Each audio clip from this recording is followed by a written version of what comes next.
Hello friends, welcome to story book Telugu. మనం ఈ వీడియోలో బంగారు నిధి అనే స్టోరీ గురించి తెలుసుకుందాం. అచ్యుతాపురం అనే ఊరిలో కోటి అనే తాపీ మేస్త్రి ఉన్నాడు. అతను ఎండనక వాననక గొడ్డులా కష్టపడి తన ఇద్దరు పిల్లలని చక్కగా కాన్వెంట్లలో చదివిస్తున్నాడు. అలా ఒక కూలీవాడు తమ పిల్లల్ని కాన్వెంట్లలో చదివించడం ఆ ఊళ్ళో చాలామందికి ఈర్ష్య కలిగిస్తుంది. అందుకే అస్తమాను అతని పేదరికాన్ని వెక్కిరిస్తూ అతన్ని అవమానిస్తూ సూటిపోటి మాటలు మాట్లాడుతుండేవారు. ఒకరోజు ఒక అప్పులోడు కోటి ఇంటి ముందుకు వచ్చి ఇలా అంటున్నాడు. ఏమయ్యా, బుద్ధుండాలి నీకు. అప్పు తీసుకుని ఎన్నాళ్ళయింది? వడ్డీ కట్టి ఎన్ని నెలలైంది? వచ్చిన డబ్బులతో నీ పిల్లల్ని కాన్వెంట్ చదువులే కాదు, మా అప్పులు కూడా తీర్చాలి. ఇంకో 2 రోజుల్లో నా వడ్డీ అన్నా కట్టు, అప్పు అన్నా కట్టేయి అని అటు తిరిగి ఇటు తిరిగి అతను తన పిల్లల కోసం చేస్తున్న ఆ విషయం దగ్గరికి వచ్చి ఆగాడు. చివరికి వచ్చిన అప్పులోడికి కోటి ఏదో నచ్చజెప్పి పంపించేశాడు. ఆ తరువాత భార్య కోటితో ఇలా అంటుంది. ఏమయ్యా, ఇంతమంది ఏడుపు తట్టుకుని మన పిల్లల్ని కాన్వెంట్లలో ఎందుకయ్యా చదివించడం? ఆళ్ళని కూడా ఏ గవర్నమెంట్ బడికు పంపుదాం అని చెప్పడంతో కోటి ఇలా అంటున్నాడు. ఏహే ఊరుకోయే, అనేవాళ్ళకేంటి కష్టం చెప్పు. నా పిల్లల్ని నేను చదివించుకుంటున్నాను. వాళ్ళు నాలాగా వానాకాలం చదువులు చదవకూడదనే నా కడుపు కట్టుకుని వాళ్ళని కాన్వెంటులో చదివిస్తున్నాను అని తన పిల్లల కోసం తను పడుతున్న కష్టాన్ని గర్వంగా చెప్పుకున్నాడు. ఆ విధంగా తను తిని తినక పిల్లల రేపటి భవిష్యత్తు కోసం చాలా కష్టపడి చదివిస్తున్నాడు. అదే విషయాన్ని తమ పిల్లలకి చెబుతుంది ఆ తల్లి. చూడండి పిల్లలు, మీ నాన్న నేను పెద్దగా చదువుకోలేదు. అందుకే మిమ్మల్ని ఇంతింత ఖర్చు పెట్టి తిండికి లేకపోయినా బట్టకి లేకపోయినా సర్దుకుని మీ నాన్న చదివిస్తున్నాడు. మీరు అంతే బాగా చదవకపోతే అందరి ముందు మీ నాన్న తలదించుకోవాలి, గుర్తుపెట్టుకోండి అని పిల్లలకి తమ బాధ్యతలని, తమ తండ్రి పడుతున్న కష్టాన్ని ప్రతిరోజు గుర్తు చేస్తుంటుంది. అలా రోజులు గడుస్తున్నాయి. ఒక వానాకాలం విపరీతమైన వానలు కురవడంతో కోటి ఇంటి పైకప్పు నుండి వర్షం నీరు కారుతుంది. అప్పుడు భార్య కోటితో ఇలా అంటుంది. చూడవయ్యా, నీకు ఇన్నేళ్లుగా చెప్తున్నాను, పైకప్పు బాలేదు, ముందు ఆ పని చూడు అని. ఇప్పుడు చూడు, ఇల్లంతా నీళ్లే అయిపోయినాయి. అది సర్లేవే, ఇయాళ్ళకి ఊరుకో. రేపు నేను ఏదో ఒకటి చేస్తాను గాని పిల్లల పుస్తకాలు, స్కూల్ బట్టలు తడవకుండా జాగ్రత్తగా పెట్టావా? అబ్బా, పెట్టలేవయ్యా, మహా నీకే ఉన్నారు పిల్లలు. ఆళ్లే చదువుతున్నారు చదువులు. ముందు ఈ కారుతున్న కప్పు సంగతి చూడు అని చెప్పింది. ఆ రాత్రికి గిన్నెలు దాకలు పెట్టి కారుతున్న వర్షం నీటిని పారబోస్తూ గడిపేశారు. ఆ తెల్లారి తన ఇంటి పైకప్పు బాగు చేయించడం కోసం అప్పు అడగడానికి ఆ ఊరి మునసబు గారి దగ్గరికి వెళ్ళాడు. అయ్యా, నాకొక 10,000 అప్పుగా ఇస్తే 1 ఏడాదిలోపు జమేస్తానయ్యా. అప్పా, ఎందుకురా? నీ పిల్లల్ని కాన్వెంట్కి పంపడానికి యమానం కాని కొంటావేట్రా అని చాలా ఎగతాళిగా నవ్వాడు. అప్పుడు కోటి ముఖం మార్చుకుని ఇలా అంటున్నాడు. కాదయ్యా, వాన పడితే మా ఇంటి కప్పు కారిపోతుంది, అది బాగు చేయించుకుందామని. అసలే వచ్చింది వానాకాలం కదయ్యా, అందుకే. ఏటి, ఇంటి కప్పు బాగు చేయించుకునే డబ్బులు లేవు కానీ పిల్లలకి కాన్వెంట్ చదువులు? గంజినేళ్లకి గతి లేనోడి మీసానికి సంపెంగి నూనె ఎందుకంట అని మళ్ళీ అదే విషయంగా తన మాటలతో కోటిని అవమానించి చివరికి డబ్బులివ్వకుండానే పంపించాడు ఆ మునసబు. అలా ఇంటికి వెళ్ళి జరిగింది భార్యకు చెప్పుకుని బాధపడ్డాడు. అప్పుడు భార్య ఇలా అంటుంది. సరేలేవయ్యా, ఆళ్ళు కాకపోతే ఇంకొకళ్ళని అడుగు, ఏదైనా చేసి త్వరగా పనయ్యేలా చూడవయ్యా అని భర్తకి చెప్పింది. ఇక ఆ తరువాత 2 రోజులు పని మానేసి డబ్బులు అప్పు తెచ్చే పని మీద తిరిగిన కోటికి ఎక్కడా అప్పు పుట్టలేదు. చివరిగా తనతో ఎంతో కాలంగా మాటలు లేని తన శత్రువైన గోపీని కూడా సిగ్గు విడిచి డబ్బులు ఇలా అడుగుతున్నాడు. గోపి, మన మధ్య జరిగినవన్నీ మర్చిపోయి నా ఇల్లు తాకట్టు పెట్టుకుని నాకు కొద్దిగా డబ్బులు ఇప్పించరా. ఇంటి పైకప్పు బాగు చేయించుకోవాలి. అప్పుడు గోపి వెటకారంగా ఇలా అంటున్నాడు. ఏటి ఇల్లా? నువ్వు ఉన్నదాన్ని ఇల్లంటారా? అది గొడ్ల సావిడికి కూడా పనికిరాదు. దాన్ని తాకట్టు పెట్టుకుని అప్పు ఇప్పించాలా?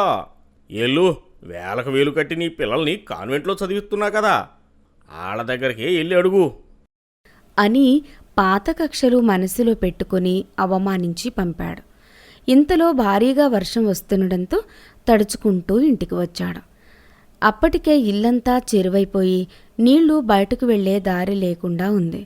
అప్పుడు కోటి ఆ నీళ్లని బయటకు పంపడం కోసం ఒక గడ్డపార తీసుకుని గాడి తవ్వుతున్నాడు. మెల్లిగా నీరు కొద్ది కొద్దిగా బయటకు వెళ్ళిపోయింది. ఆ గాడి కాస్త పెద్దగా తవ్వుతుండగా కింద ఏదో గట్టిగా తగిలింది.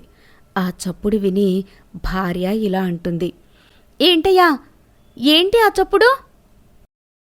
పాతకాలం ఇల్లు కదే, ఏ బలమైన పునాదిరాళ్ళు ఉంటాయి అని మళ్ళీ తవ్వాడు. అప్పుడు ఆ బలమైంది రాయి కాదు, ఒక సొరంగానికి దారి అని తెలిసి చుట్టూరా తవ్వి మట్టి పక్కకు తీసి ఆ తలుపు తెరచి కింద ఉన్న ఆ సొరంగంలోకి వెళ్ళి చూస్తే అక్కడ లెక్కలేనంత నిధి ఉంది. అందులో బంగారం, నగలు, వజ్రాలు ఇలా అన్నీ ఉండేసరికి వాటిని చూసి కోటికి కళ్ళు చెదిరిపోయాయి. అప్పుడు తన భార్యతో ఇలా అంటున్నాడు. చూసావంటే మా పెద్దోళ్ల గొప్పతనం. ఇక మన కష్టాలన్నీ తీరిపోయినట్టే. నా పిల్లల్ని ఏ లోటు లేకుండా చదివించుకుని గొప్పోళ్ళని చేస్తాను అని చాలా పొంగిపోయి ఇక తన పూర్వీకుల సంపద తనకు దొరికినట్టు ప్రభుత్వానికి ఆధారాలు చూపించి ఆ నిధిని తను సొంతం చేసుకుని ఏ కష్టం లేకుండా చూసుకోసాగాడు. అంతేకాకుండా తన పిల్లల్లాగా కొందరు పేద పిల్లలు చదువుకోవడానికి కష్టపడుతుంటే వాళ్ళని కూడా తనే చదివించేవాడు. నడమంత్రపు సిరి వచ్చినా తనలో ఏ మార్పు లేకుండా వచ్చిన అదృష్టాన్ని నలుగురితో పంచుకుని జీవించసాగాడు. ఈ వీడియోలో మనం రైతే రాజు స్టోరీ గురించి తెలుసుకుందాం. గంగవానిపల్లి అనే ఊరిలో ఉపేంద్ర అనే జమీందారు ఉన్నాడు. అతను ఆ చుట్టుపక్కల పరిగణాల్లో ఉన్న 30 ఊళ్లకు పెద్ద. అందుకే ఆ జనానికి ఈ ఉపేంద్ర అంటే చాలా గౌరవం. అలాగే అతను కూడా వాళ్ళందర్నీ చాలా బాగా చూసుకునేవాడు. అలాంటి ఉపేంద్రకి రవీంద్ర అనే కొడుకు ఉన్నాడు. అతను డబ్బులో పుట్టి డబ్బులో పెరిగిన జమీందారీ బిడ్డ కావడంతో అతనికి ఏ కష్టం తెలీదు, ఎవరిది కష్టమో కూడా తెలీదు. అందుకే తనని పొగిడిన వారికి, తనతో బాగా మాట్లాడిన వారికి లక్షలకి లక్షలు నజరానాలు ఇచ్చేస్తూ చాలా విలాసవంతంగా జీవిస్తున్నాడు అతను. ఒకరోజు ఉపేంద్ర కొడుకుతో ఇలా అంటున్నాడు. రవి, నీ పద్ధతి కానీ నీ ఖర్చులు గాని నాకు నచ్చడం లేదురా. ఏంటి నాన్న, నువ్వు కూడా పేదవాళ్ళు మాట్లాడినట్టు డబ్బులు లెక్కలు మాట్లాడతావేంటి? మనం జమీందారులం నాన్న, మనం ఖర్చుల గురించి మాట్లాడుకోవడమేంటి? మాట్లాడాలిరా. నిన్న నేను లేని సమయంలో పొరుగురు నుండి ఎవరో రంగన్న అనే రైతు సహాయం కోసం వస్తే లేదు పొమ్మన్నావంట. ఆ తరువాత వచ్చిన ఎవడో భజనగాడికి 5 లక్షలు ఇచ్చావంట. అవును నాన్న, ఎవరో ఏడుపు ముఖంతో వచ్చి ఏదో కథ చెప్పాడు. అలాంటి వాళ్ళు అడుక్కోడానికి ఎన్నో చెబుతారు కదా. అయినా ఈ మధ్య అడుక్కోవడానికి రైతుని అని చెప్పుకోవడం రివాజైపోయింది. అయినా ఏంటంట బోడి కష్టం? వ్యవసాయం చేయడం బద్ధకం వీళ్ళకి. అందుకే అలా కష్టాలు నష్టాలు అని చెప్పి డబ్బులు గుంజటానికి నాటకాలు ఆడతారు.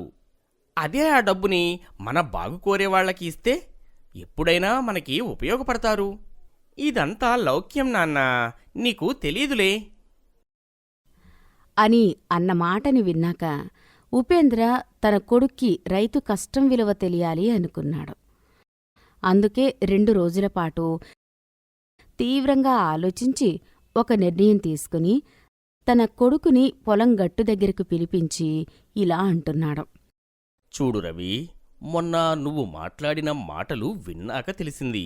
ఇన్నాళ్ళు నేను నిన్ను ఎంత తప్పుగా పెంచానో. అందుకే ఆ తప్పుని ఇప్పుడు సరిదిద్దుకోవాలనుకుంటున్నాను. అని అనడంతో తండ్రి హాస్యానికి అంటున్నాడేమో అన్నట్టు రవీంద్ర ఇలా అంటున్నాడు.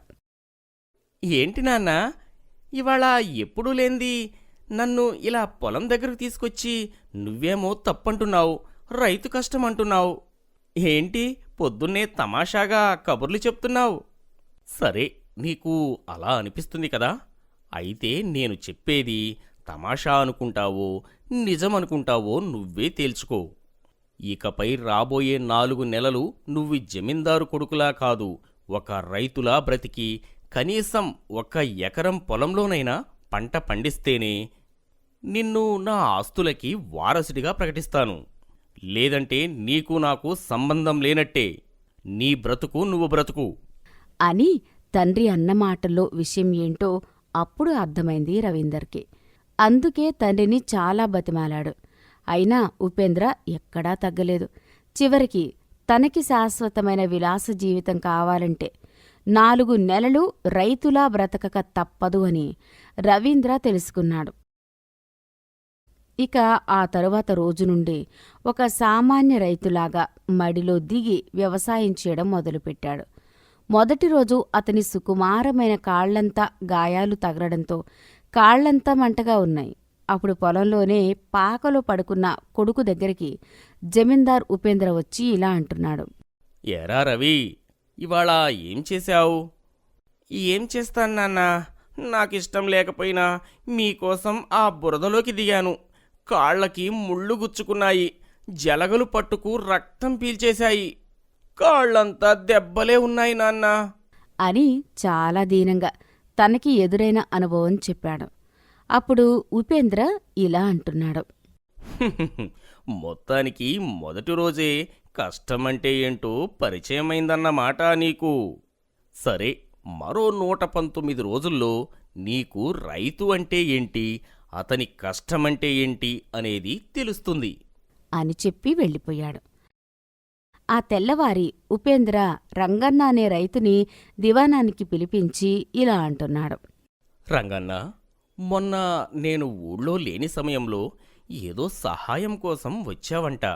తరువాత తెలిసింది నాకు. నీ పంట నష్టం వల్ల ఈ 7 విత్తనాలకు వాటికి కూడా పెట్టుబడి లేదంట కదా. ఇదిగో ప్రస్తుతానికి ఈ 5 లక్షలు ఉంచు, ఆ తరువాత అవసరమైతే అడుగు అని తన సహృదయాన్ని చాటుకున్నాడు. అప్పుడు రంగన్న ఇలా అంటున్నాడు. దేవుడంటే గుళ్ళోనో ఆకాశంపైనో ఉంటాడని మా పెద్దోళ్ళు కథలు చెప్పి మమ్మల్ని మోసం చేశారు బాబు. మీలాగా మీ ఇంటి వాళ్ళలా ఉంటారని మాకు ఏనాడు చెప్పలేదయ్యా. నోరు తెరిచి కష్టం చెప్పుకోకపోయినా సహాయం చేసే పెద్ద మనసయ్యా మీది. మరీ అంత మారాజులు. అబ్బాయి గారిని అలా కష్టాల పాలు చేయడమే కాస్త బాధగా ఉందయ్యా అని తన మనసులో ఉన్న మాట చెప్పేశాడు. అప్పుడు ఉపేంద్ర ఇలా బదులిస్తున్నాడు. లేదు రంగన్న, వాడు ఈ జమీందారుకే కాదు, మా వంశంలో పూర్వీకుల మంచితనానికి కూడా వారసుడవ్వాలంటే వాడికి కష్టమంటే ఏంటో తెలియాలి.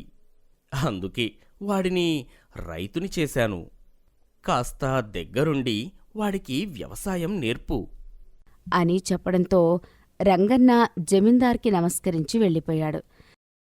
అలా మెల్లిమెల్లిగా దెబ్బలు తింటూ కష్టాలు పడుతూ నెల గడిపేశాడు రవీంద్ర. అప్పటికి తన పొలంలో నాట్లు వేసి ఇంకా ఎదిగే పంట కోసం ఆశగా ఎదురు చూస్తున్న సమయంలో అకాల వరదలు వచ్చి మొత్తం నాట్లన్నీ కొట్టుకుపోయాయి. అప్పుడు డీలాగా కూర్చున్న రవి దగ్గరకు జమీందారు వచ్చి ఇలా అంటున్నాడు. ఎరా రవి, ఎంతవరకు వచ్చింది నీ పని? లేదు నాన్నా, నా కష్టమంతా వరద పాలైపోయింది. ఇప్పుడు ఏం చేయాలో తెలియడం లేదు. ఏం చేస్తావు? వరద నీరు పోయాక 4 రోజులాగి మళ్ళీ దుక్కి దున్ని విత్తు నాటు. సరే నాన్నా, గుమస్తాగారితో ఆ విత్తనాలకి వాటికి డబ్బులు పంపించు మరి అని అన్నాడు. అప్పుడు ఉపేంద్ర ఇలా అంటున్నాడు. ఏంటి పంపేది? నేను నీకు ఇస్తానన్న డబ్బు ఇచ్చేశాను. అది వరదలో కొట్టుకుపోతే నాకేంటి సంబంధం? నువ్వు ఎలా సంపాదిస్తావో తెలీదు. మొత్తానికి నువ్వు విత్తనాలు కొని వ్యవసాయం చేయాల్సిందే. రైతుకు వచ్చే కష్టాలు చెప్పిరావు. అలా వచ్చినా కూడా తట్టుకొని నిలబడటమే రైతు గొప్పతనం అని చెప్పి వెళ్ళిపోయాడు. అప్పుడు రవీంద్రకు ఏం చెయ్యాలో తోచక గతంలో తన చుట్టూ చేరి భజన చేస్తే నజరాగా లక్షలు ఇచ్చిన వాళ్ళని కాస్త డబ్బులు సర్దమని అడిగాడు. అప్పుడు వాళ్లలో ఒకడు ఇలా అంటున్నాడు. చూడు చిన్నబాబు, డబ్బులు అప్పుగా ఇవ్వాలంటే దానొక పద్ధతి ఉంటది. నీ దగ్గర తాకట్టుకి ఏదైనా ఉంటే చెప్పు, ఇస్తాను. లేదు స్నేహంగా ఇవ్వమంటావా చెప్పు, నా వల్ల కాదు అని చెప్పేస్తాను.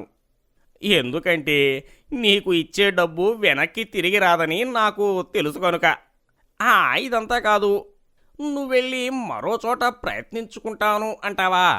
వెంటనే వెళ్ళి ఆ పని మీద ఉండు అని చెప్పి పంపిస్తాను. ఇప్పుడు చెప్పు చిన్నబాబు, ఏం చేద్దాం అని అనడంతో అలాంటి భజనగాళ్ల నిజస్వరూపం రవీంద్రకి అర్థమైంది. తన తండ్రి చెప్పిన మాటల్లో ఆంతర్యం రవికి తెలిసొచ్చింది. అలా విత్తనాల కోసమని అప్పు చేయడానికి చాలా ప్రయత్నాలు చేసిన రవీంద్రకి ఎక్కడా పనవ్వలేదు. అప్పుడు దిగులుగా ఉన్న రవి దగ్గరికి రంగన్న వచ్చి ఇలా అంటున్నాడు. బాబు, మీరేమనుకోకపోతే నా 5 ఎకరాల కోసం తెచ్చిన విత్తనాలలో మీకు 1 ఎకరా విత్తనాలు ఇస్తాను. వాటితో వ్యవసాయం మొదలుపెట్టండి బాబు అని అన్నాడు. అప్పుడు రవి ఆశ్చర్యంగా ఇలా అంటున్నాడు. అదేంటి రంగన్న, పోయినసారి పంట పోయింది. ఈసారి 5 ఎకరాలలో పంట తీస్తేనే కాని బయటపడవు. అలాంటిది నాకు 1 ఎకరా విత్తనాలు ఇచ్చేస్తే నీకు 1 ఎకరా ఖాళీగా ఉంటుంది కదా.